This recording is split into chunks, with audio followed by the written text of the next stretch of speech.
Welcome back. With me, I have Caroline Gitau. Karibu sana. Asante sana. Thank you so much for joining us for this powerful conversation.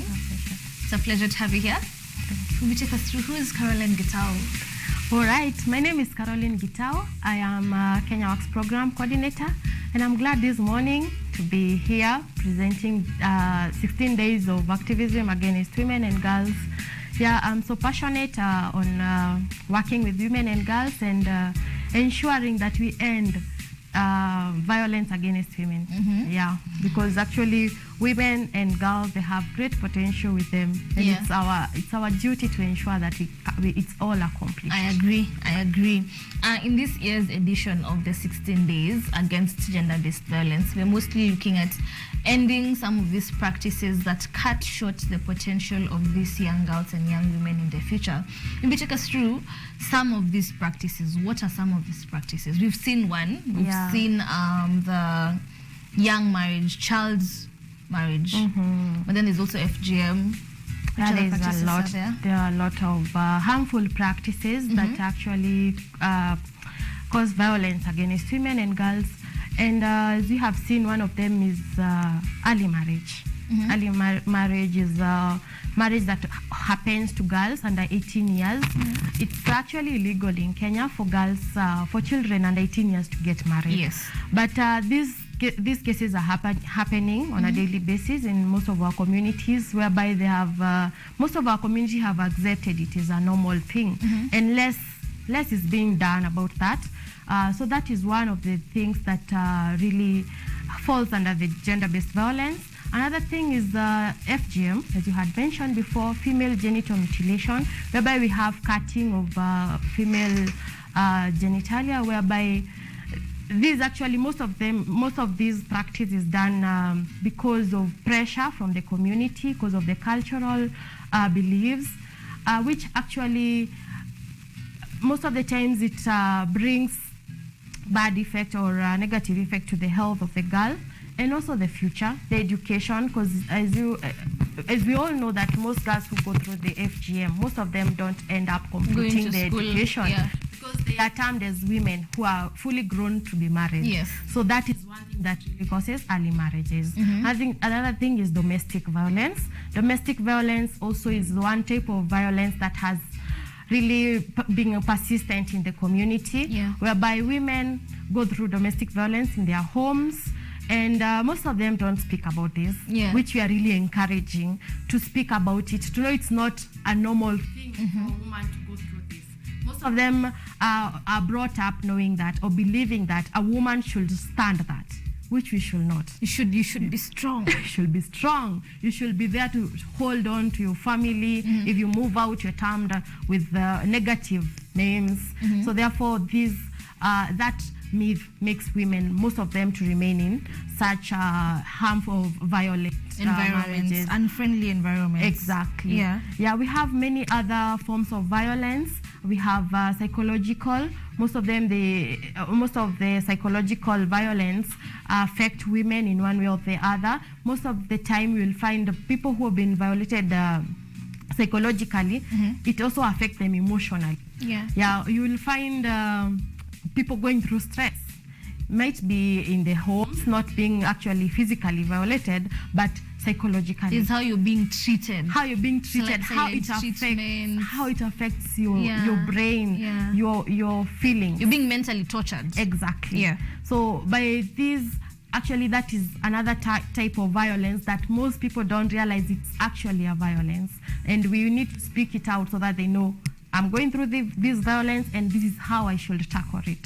There are other forms of violence, economical violence, whereby most of the time women are denied the right to go and work. Actually, even basic needs to go and work. You're told that a woman should not. You should be at home. You should be at home. Others will go to work, but for you to get that opportunity to work, then you have to do maybe some favors to your boss for you to get that employment. That is economical violence. So we have so many types of violences that we are going to tackle through these 16 days of activism with Kenya Works. we have this opportunity to move from one community to the other through sensitization forums, through such media, social media platforms, to talk about it and create awareness on this violence. Let's move back a bit. You've taken us through maybe the types of violence, economical, physical, and mental. But how do you identify as an individual, I'm going through economical violence, I'm going through physical violence? Okay, physical violence is obvious. How do you identify like emotional violence, economical violence? How do you identify it, and how do you work through it? All right. Starting with the psychological violence, you can easily identify this in yourself or people around you.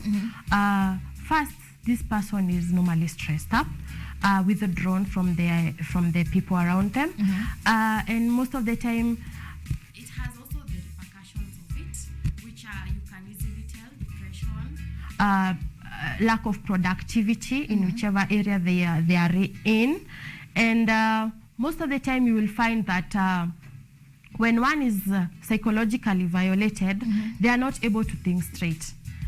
Most of the time they will like think that they are the cause of the problem. You see, they will not see, they are made to understand or to believe that they are the ones who are the cause of it, not the other party. Whereas most of the time it's normally the other party. So they will feel guilty. Gives you the guilty conscience. They're manipulated always to think that they're the ones who are always on the wrong. Exactly. Another thing with the economical violence, most of the time they're denied to get their rights, their basic needs. Going up there, they're not able to own like anything. Economically, you cannot be able to own property, number one. So you are denied the rights. Actually, most of this violence is denial of human rights. Yes. And how do these particular things affect an individual? How do you know that you need help as an individual? What are the things to look out for to realize I need help, I need to seek help, I've been going through this form of violence, I need to be out there looking for help? At what point do you realize you cannot take this anymore? Well, most of the time you will find that it doesn't come from you. You will need to be told. Most of the people are told by those ones who are around them.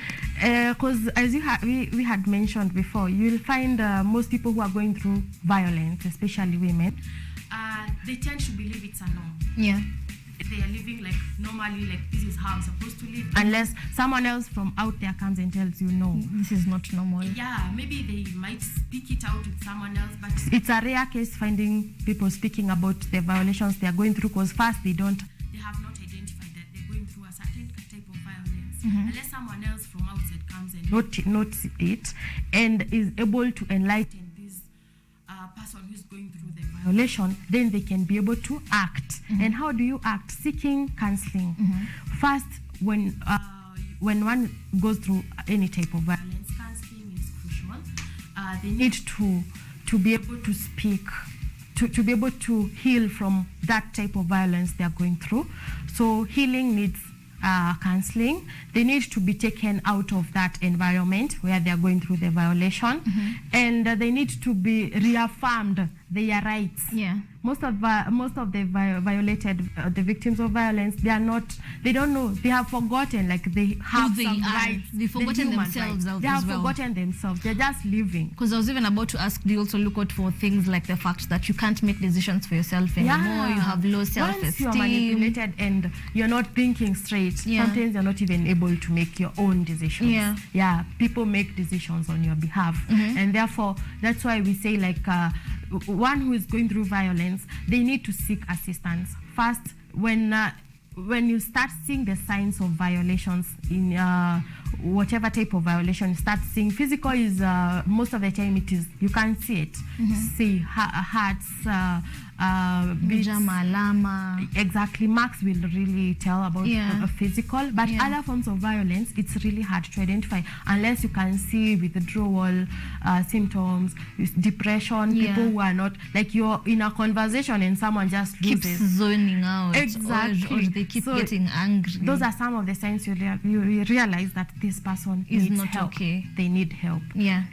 Your organization has some upcoming events in regards to the 16 days of violence. Let me take us through the events you have planned out. We Kenya Works have planned several activities during the 16 days of activism against gender-based violence. The very first one is beginning on tomorrow. So we are launching it tomorrow, so that on 25th it continues. We have human rights training in Wasi, Kisumu. So it will be happening on 24th and 25th. So we are launching it tomorrow, but it will continue still on 25th, whereby we'll be talking about human rights, sensitizing people on the crucial human rights.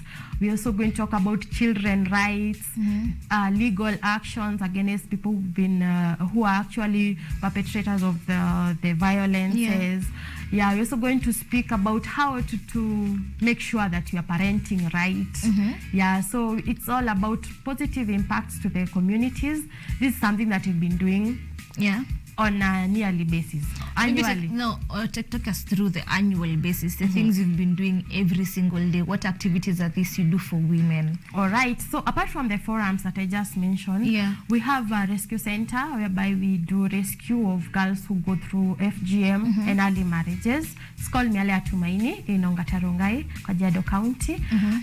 So after the sensitization forums, people, they are free to talk to us. They are free to reach out to us. We have chiefs, we have village elders who we contact them to know what's happening on the ground after we leave. So we keep that connection even after we have left. So it's easy for us to know that there is a girl who is at risk of getting married, and immediately we can go and rescue that girl.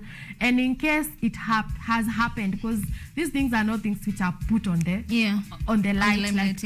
She's going to be married tomorrow. No, it's done mostly at night. She can actually be sent to the shop or go graze, and then she's just stolen. Kind of. She's stolen and taken away.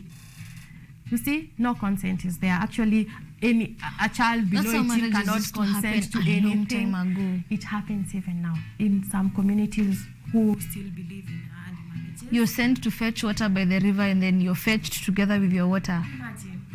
Then you actually go and you find yourself in a house of this huge big man, old man, who is not actually a man of your choice.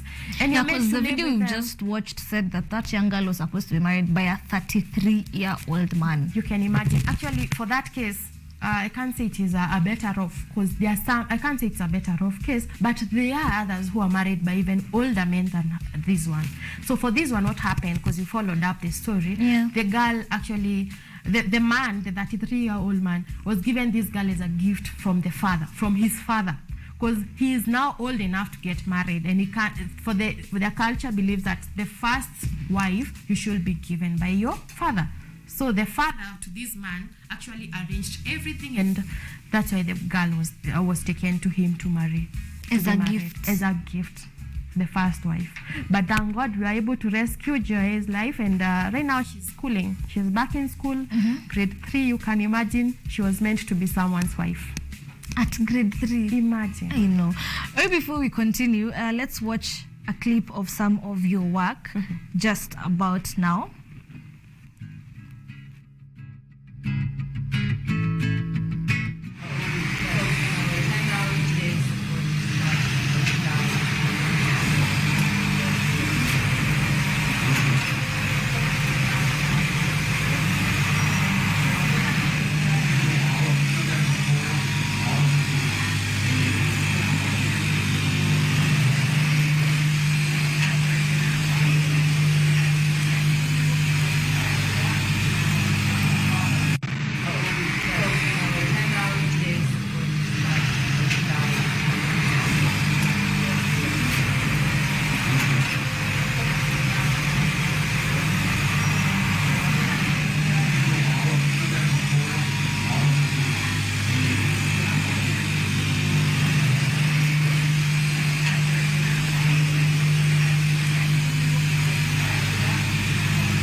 Welcome back. That is some of the work that Kenya Works are doing to help these women get back on track, yes? Yes. What are other projects that you have as an organization, especially that's a specific one that we've just seen? Okay, the one that has just been aired is on the menstrual hygiene. That's a program where it's called the Makini Pad Initiative, whereby we do production of reusable sanitary towels for girls. We donate them to girls who are not, who cannot be able to access them, who cannot be able to afford sanitary towels, to ensure that they are actually empowered. Yeah. Menstrual hygiene empowerment. They are catered for. They are catered for in that sector. And here we have included boys as well in this program. Oh, nice. Yeah, whereby we train them together with boys on menstrual hygiene management, reproductive health, education. And it also goes hand in hand with the donation of boxers for boys, donation of sanitary towels. I've never heard of an organization that supports the boys. Yes, we are there. We are supporting boys. We have realized that we need gender equality. We can't only empower a girl child, we need gender equality, and that's why we've included boys to feel part and parcel of this, because we need to end period poverty. We can't do it by just educating girls alone. Boys need to be on this march so that we can be able to get to where we want. Speaking of boys, do you also have projects and programs that support working against violence for boys? Well, or other young men as well. The human rights trainings that we normally hold, their community human rights trainings, they happen on a monthly basis. Actually, the one that is about to be launched tomorrow is the human rights training. It does not only deal with women, so it's a human rights. Human rights, we have men, you have women and children. Yes. All of them, if violated, it's human rights which have been violated. Therefore, we ensure that we incorporate even men in it. So even a man's right can be violated. It's a myth that only women's right can be violated. No, it is a myth. I agree. It's a myth. So everyone's rights need to be safeguarded. Yeah, we also have education works. Education works is whereby we do sponsorship, and also we have feeding programs. We all incorporate both boys and girls in those programs. Shelter works as well. It's mainly for girls, but if at all you have a man who is being violated, we can accommodate them. But we have realized men don't speak out. Yeah, men don't speak out. Yes, they are being violated, but they will rather keep quiet about it because they will be termed as weak. And they have been brought up knowing that they are strong, and they should not speak about such violations happening to them. So speaking on the menstrual hygiene, it's actually a program that involves distribution and donation of sanitary towels.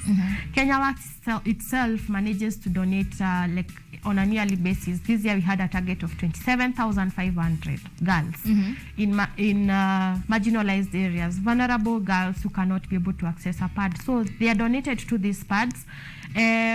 So those ones are actually who we have already identified in the program. However, we have a really huge production unit for these sanitary towels, whereby we do partnership with other organizations and individuals. They do come to organization and request for production of more pads. So we sell them to them so that they can go donate them to girls. This pad takes a girl for more than a year. Yeah, it takes a girl for more than 12 months. So you can imagine, okay, the training that we give them is on how to manage this product, how to maintain it, how to ensure that they are actually practicing proper hygiene. Exactly, that is key, because with a reusable pad, we need to check on the hygiene part. And therefore, we ensure when you're doing the donations, we get there in person and we train the girls as well as the boys. Now, since we're still into boys, this year's 16 days of activism against gender-based violence, like we said earlier, is mostly working towards women and young girls, and in regards to the practices that are not safe, So how do these boys and men come in? What is the participation, or how can men and young boys come in regards to eradicating and fighting these practices that are not safe for these young girls and young women? All right. We actually, if we want to end violence against women, we can't do it by ourselves. Women can't work against violation by themselves. men and boys are really crucial in ending violence against women and girls. They need to be, they actually, most of the times they're the ones who are perpetrators. Yes. So they need to be brought on board.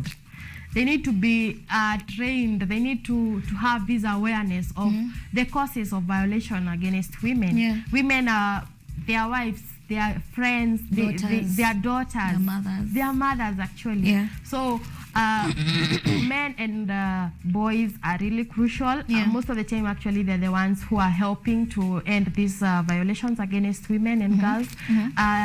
We have been told in the community where FGM is practiced that girls actually take them. They take them. So most of the times, girls are the ones who take themselves for this harmful practice. Why? How? Men, you know, before we thought men are the ones who are perpetrating this, but it has happened that it's girls. So what we do, we bring boys on board and men, young men, to try and tell these girls, we will accept you the way you are. You don't have to go through the way they grew up, they were told that this is what makes you a woman? Yeah. Or is it, I don't understand. You know, it's a myth and a belief that if a girl, most communities believe that if a girl doesn't go through the cut, they are not complete women. There's a term that they are given, which is really demoralizing according to them, because they'll be termed as uncircumcised girl, and when you're termed as uncircumcised, you're actually an outcast. An outcast. You're not associated with other women in the society. So they will actually prefer to going for it.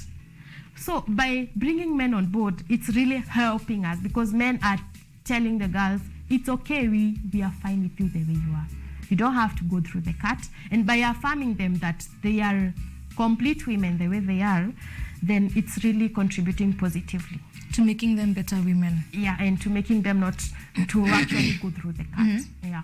I'm sorry. So what can the society do? What can we as the society do to also participate and make things better? How can we come in?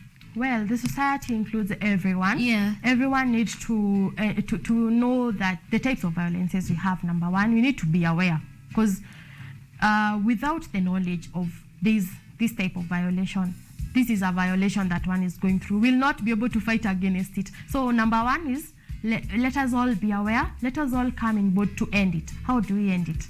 When you see one being violated, speak out. Let them encourage them to speak out and seek assistance. And also speak out to them. As well, speak on their behalf. Some of them, they are not even as they get the courage. They don't have the courage. Yeah.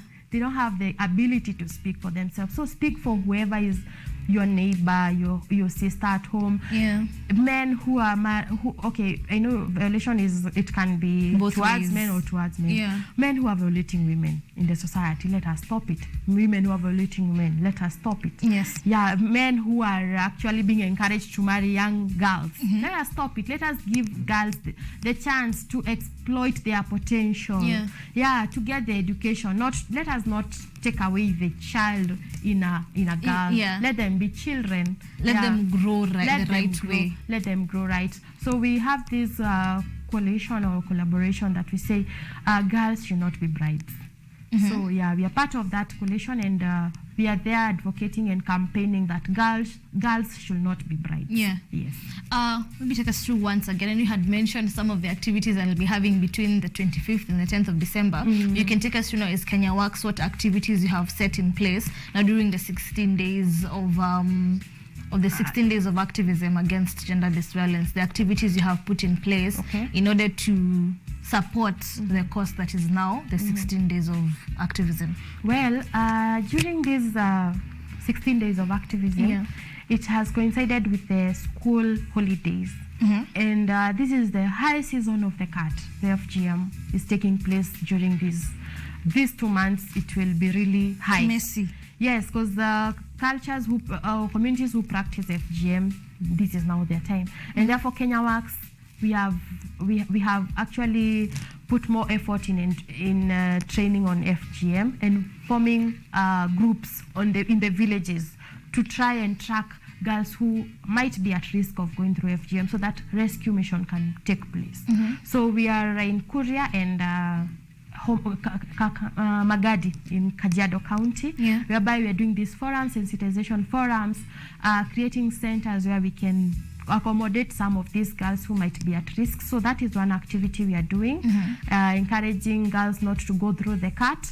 And we also have a rescue center whereby we can take them during this period. There are some who really are not willing to go through it. Therefore, being out there, they can be coerced to go through it. So we have a shelter where we'll take them for safety, and training is also going on within the village elders, the key decision makers in these communities. We are trying to urge them to shun from these practices. Yeah, so that is another thing that we are doing. We are doing social media posts. We are actually going to stations and speaking about the violations, trying to ensure that it reaches as many people as possible.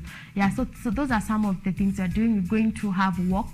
We're going to walk, speaking about the violations, creating awareness. So most of the things we're doing is creation of awareness against the gender-based violence. Yes. So the individuals that would want to join Kenya Works and want to join the cause, how would they join you? How would they find you? The requirements? Well, actually, we have a really easy way to join and contribute to ending violence through Kenya Works.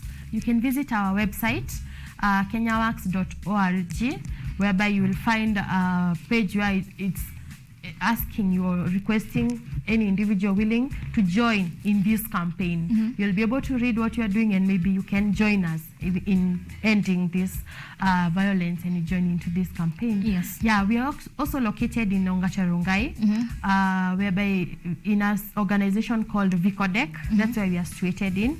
It's in Kajiado County. You can come in and join the works we have, the training, be a participant in these forums. Make sure you come out of it with something. We have counselors, we have lawyers, we have legal aid or legal makers who will be part of these forums, training and ensuring that we have delivered. People really have the awareness, have the information, because lack of information is one thing that really makes people to go through violence. Yes, yeah. Where can we get you on social media? Well, on social media, Facebook, Kenya Works, Twitter as well, Kenya Works, and then we have Instagram, Kenya Works, and also visit our website to learn more about Kenya Works and how you can join in to help in doing the work that you're doing. All right. Thank you so much for joining us. You're welcome. We've come to the end of this particular conversation. Thank you for your knowledge as well. Yeah. Maybe a parting shot, anything you can talk to the people out there? One last word of encouragement? Yeah, I would like to encourage everyone that it is our responsibility. Yeah, everyone to take it as their own responsibility to end violence. So I'm sure if each and everyone moves knowing that it's their responsibility to end violence against girls and women, against men, we will all get to the goal that we want to. Again, about the Makini pad, we're also really encouraging well-wishers to join with Kenya Works and be able to reach out to these girls who are really in need of sanitary towels. Well, thank you so much, Carol, You're welcome. for your knowledge and your time. We really, really appreciate it.